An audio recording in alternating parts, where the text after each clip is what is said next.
We are now going into week 3 of a government shutdown, a totally unnecessary, totally unavoidable, totally manufactured government shutdown that is now morphing together with a potential failure on behalf of the U.S. government to pay its debts. The first time that we've ever intentionally done that in our entire country's history. This is not theoretical any longer. This is now right on top of us. On Thursday of this week, we will no longer have enough money to pay all of the bills that come into the government. We'll only have about 65% of the funds necessary to pay out all the bills that come due to us, whether it's to our creditors or to the thousands of small businesses that rely on contracts with the federal government every week to pay their bills as well. And I really appreciate all of my colleagues coming down here and talking about the real-world consequences of what this shutdown has meant and what a failure to pay our debts will mean. And so, Mr. President, I wanted just to come down and share a handful of stories from my state of Connecticut to tell you what is really going on out there beyond the talking heads on the cable news networks. They're simple stories, but they're impactful because for hundreds of thousands of people in my state of Connecticut, there was no margin with which to operate when this shutdown hit and the consequential economic impact that has come to so many families. There wasn't any money stuffed under their mattress that they could pull out and try to pay the bills that they couldn't now that their paycheck or their business had been lost. This is a big deal to people in Connecticut and, Mr. President, in Hawaii and to states all across our land because there was so much economic hurt that had already piled up for months and years that people just had no wiggle room when the Tea Party decided to stick a knife into the backs of already hurting families. That's why this makes no sense. Because it's not like we had the cushion as an economy. It's not like families had the ability to take on a little extra hurt when the Tea Party decided to shut down our government. And not that it would make sense even if we were living in heady economic times. But today, right now, for families that are getting killed by an economy that has recovered for the top 5 or 10% of America, but certainly has not recovered for the bottom 80%, this is just no time to be playing around with people's lives. Every single year, Mr. President, at the start of the home heating season, I go to a nonprofit in Waterbury, Connecticut, who dispenses home heating assistance to the thousands of families in the greater Waterbury, Connecticut area who just know that without a little bit of help from this agency, they will literally not be able to heat their home, that their children will go cold that winter.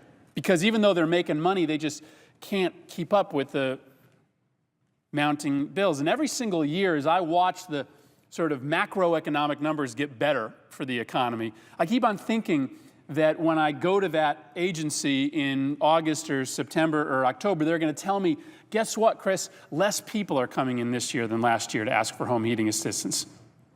Now, we are in what, year 5 of this recession now? And every single year of those 5, the number has gotten bigger every single year. Even as unemployment goes down, demand for home heating assistance in Connecticut goes up. Why? Because the top echelon of our economy has recovered, but nobody else has. And so that's why when this shutdown hit, it hurt so badly for somebody like Rich Martin in New London, Connecticut. Rich did something heroic during this recession. He started a new business. Frankly, even more heroic, he started a bookstore and a record store in New London, Connecticut called The Telegraph. And you know what he said? He said that business has been growing for the last 12 months. Every month he's been doing a little bit better. And then guess what? The shutdown. And Rich wrote me and said, after growth in my business over the last 12 months, people have stopped coming in these last 2 weeks. Because in New London, Connecticut, where we make submarines for the U.S. Navy, where we have submariners at a base there, we have a whole lot of people who depend on the federal government or contracts from the federal government to be able to pay their employees.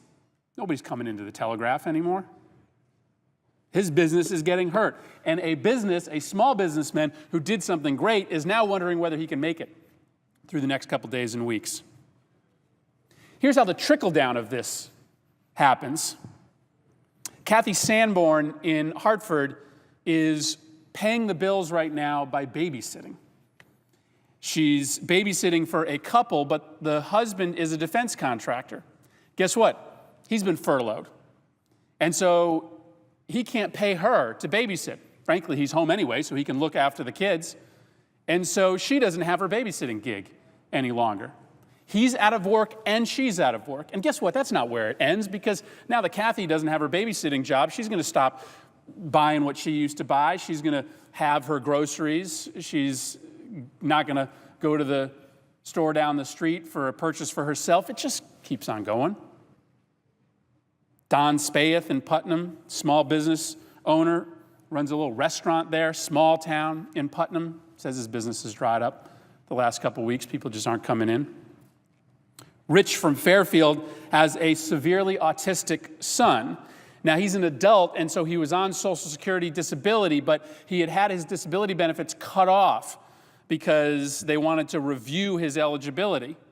Well, guess what? The reviewer has been furloughed for 2 weeks. And so his son, who was hoping to be able to have his benefits turned back on, or at least have some resolution so the family would know what to do, now can't get a resolution to his disability claim. And his son can't pay the bills to the provider that gives him housing, and he is potentially going to be out on the streets because he doesn't have a reviewer at the Social Security office. I mean, that hurts economically, but that hurts psychologically as well. Interfaith volunteer caregivers in New Haven, they get federal money to do something really simple, provide really frail seniors with rides to their doctor's appointments. They've lost their federal funding for 2 weeks, and so they can't give rides any longer. And so seniors are sitting home, not able to get to their doctor's appointments. Think about that. Think about an 85-year-old widow who has to worry every day that she's going to get sick because she lost her ride to the doctor's office. And then let me just read you this quote from Michael in Hartford. I don't even have to embellish it. I'm an attorney and I work for the IRS. I have 3 children, a 16-year-old girl and 8-year-old twins. My wife is pregnant with our 4th child. My 16-year-old is taking driver's education and wants her license. I cannot now pay for the insurance necessary for her. She also wanted to take a PSAT prep course, another $1,200 I don't have. So she also needs to start visiting college campuses, more money that I don't have. One of my twins, Sophia, had some learning disabilities and had private tutors and other professionals to assist her so that she could stay on grade level in reading and math. I'm about to run out of savings to pay for Sophia's support system because November 1st means that there's also a mortgage payment and a car payment and car insurance payments and another dozen or so monthly bills that keep our house up and running. I do hope that the shutdown ends soon so that I can get back to work. These stories can just be repeated, frankly, hundreds of thousands of times over all across this country. And while to some people they may sound like small stories, a babysitter losing a job, the inability to get your disabled daughter a little bit of help for a couple months, they add up to $1.6 billion in economic activity coming out of our country every single week. They add up to unemployment claims jumping to their highest level last week in 6 months. They add up to consumer confidence being the lowest in this country since the Lehman Brothers collapse in 2008. And Mr. President, this doesn't happen in a vacuum. It's not like we can just tread water or move backwards economically and the rest of the world just waits for us to resume our mantle of economic leadership. China says that they're looking to take their $1.3 trillion, in U.S. Treasuries and find someplace else for that. I'd ask unanimous consent for 5 more minutes. Without objection. Japan announced last month that its machinery sales were the best since 2008. The rest of the world is moving on. And so if we're doing this much damage to the economy, why are we here, Mr. President? We're here because Tea Party Republicans in the House, mainly, see this misery as a bargaining chip. They couldn't get their way any other way, right? They couldn't win the legislative argument on the health care bill. A bill passed the House and the Senate, was signed by the president. They couldn't win the judicial argument. It came before the Supreme Court, and the Supreme Court upheld the health care law. And they couldn't win the electoral argument. The health care bill was on the ballot in 2012, and the president who ran on it and signed it was reelected by a wide margin, and every single senator in this chamber who supported it was returned to their seat. Tea Party Republicans have lost the argument on health care in all 3 of the traditional forums by which you would get your way in the legislative process. The legislative forum, the judicial forum, and the electoral forum.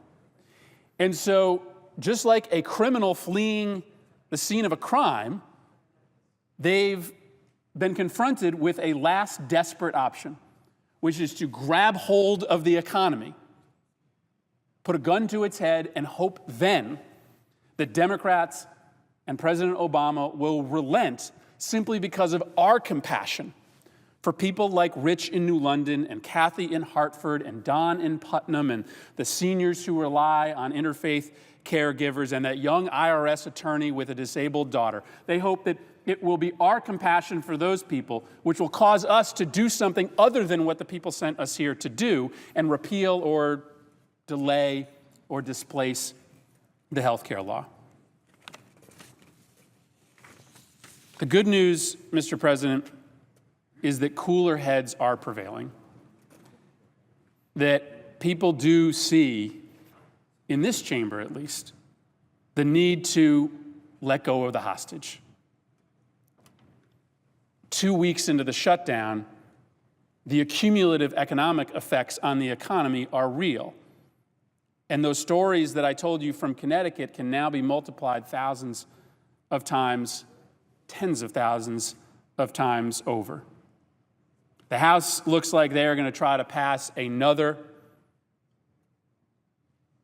partisan political bill loaded with add-ons as conditions to restart the government and pay our bills.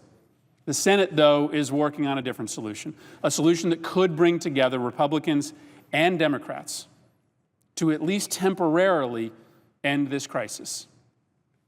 On behalf of my constituents in Connecticut, we certainly hope that that's the result.